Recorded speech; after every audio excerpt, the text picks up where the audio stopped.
Fala, galerinha, beleza? Eu sou Marcelo Bolinha e estou resolvendo a prova de Física do Vestibular 2012 para o primeiro semestre da Universidade Estadual do Ceará. Eu vou fazer agora a questão número 11 da prova da segunda fase. A questão diz assim: um sistema é constituído por 3 fios condutores, retos e muito longos, fixados um ao outro perpendicularmente e isolados eletricamente entre si. Por cada fio passa uma corrente elétrica constante de mesma intensidade. Se o sistema é posto na presença de um campo magnético uniforme, constante e paralelo a um dos fios, pode-se afirmar corretamente que a força resultante do sistema é... Então, quando você lê esse problema aí, você fica meio perdido, porque ele fala assim: um sistema é constituído por 3 fios condutores retos perpendiculares entre si. Aí você fala, cara, 3 fios, como é que eu vou fazer esse arranjo? É muito simples, é só você lembrar do eixo XYZ, aonde todos esses eixos são perpendiculares entre si. Entendeu?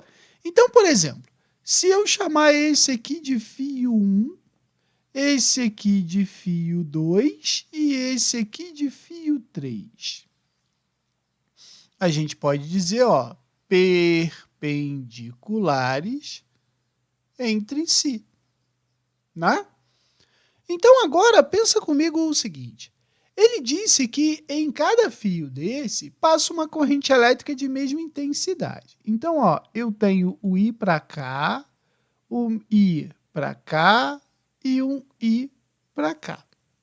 A gente sabe que quando um fio condutor é percorrido por uma corrente elétrica, ele gera ao seu redor um campo magnético, certo? E aí, o problema ele quer saber o que acontece se eu pegar um desses fios e colocá-lo paralelo a um campo magnético constante. Então, olha só, se um campo magnético uniforme e constante é paralelo a um dos fios, então eu vou pensar assim, sei lá, vou botar um campo paralelo aqui, ó. Vou botar aqui o meu campo paralelo. Então, o meu B vai estar paralelo ao fio 2.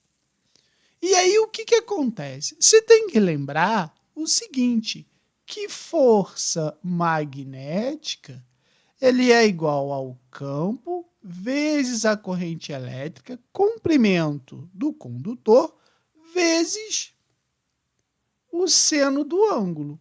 Então, essa é a relação que eu tenho que lembrar para resolver essa questão.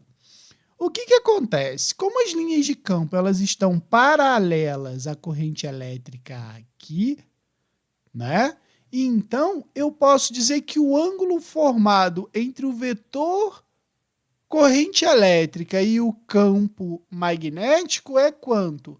A bola é um ângulo de 0 grau, porque os dois têm a mesma direção e sentido. Então, o ângulo entre eles é nulo. Ah, legal. Então, se o ângulo é nulo, quanto que é o seno de 0 grau? É 0. Então, a força magnética no fio 2 é 0. Beleza? Agora, presta atenção. Tanto o fio 3 quanto o fio 1, o ângulo, eu vou até fazer aqui, ó, o ângulo em 1 e o ângulo do fio 2 é igual a 90 graus. Eles vão ser perpendiculares às linhas de campo, não é?